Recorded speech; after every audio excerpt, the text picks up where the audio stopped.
In this video, we are going to solve for x by raising both sides of the equation to a power. Now let's look at our first problem. We have the square root of x minus 1 is equal to a negative 2. And we are going to solve for x by raising both sides to a positive integer. So I am going to square both sides, so that gives us x minus 1 is equal to negative 2 squared, which means we have x minus 1 is equal to 4, which means we have x is equal to a 5. Now we must always check our solutions when raising both sides of the equation to a power, in particularly an even power. So we are going to check our solution.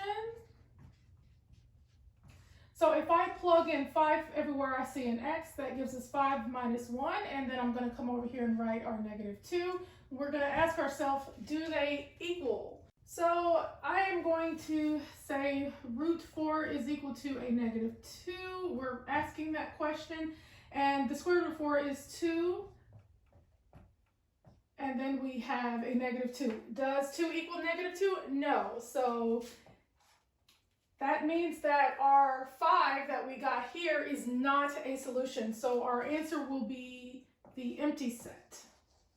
Okay, and that is how you do the first problem. Now let's look at our second problem. We have x minus the square root of 3x plus 6 is equal to a negative 2.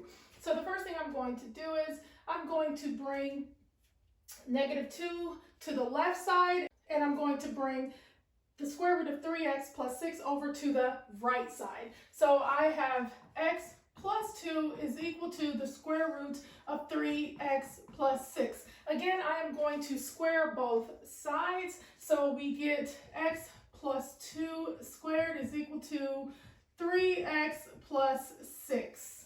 Okay, so now I'm just going to rewrite it as x plus 2 times x plus 2 is equal to 3x plus 6.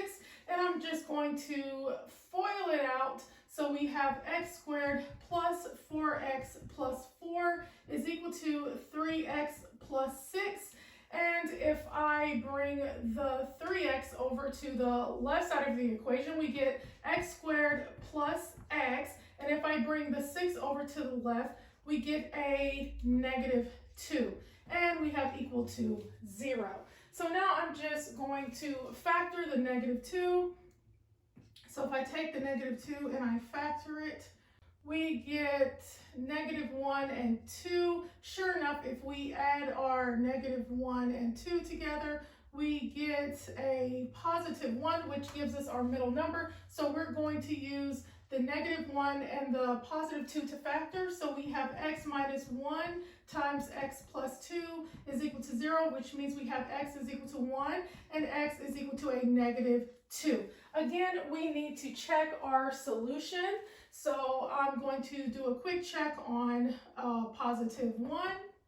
So if I plug in 1 into the equation, we get 1 minus the square root of 3 plus 6 is equal to a negative 2, which means we have 1 minus the square root of 9 is equal to a negative 2, which means we have 1 minus 3 is equal to a negative 2. Sure enough, negative 2 is equal to negative 2. Check. Therefore, 1 is a solution. Now let's do a quick check on negative 2.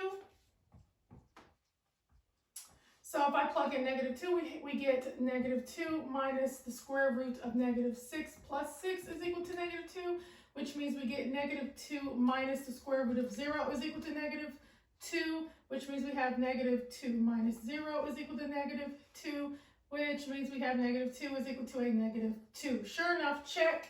We know that negative 2 is a solution.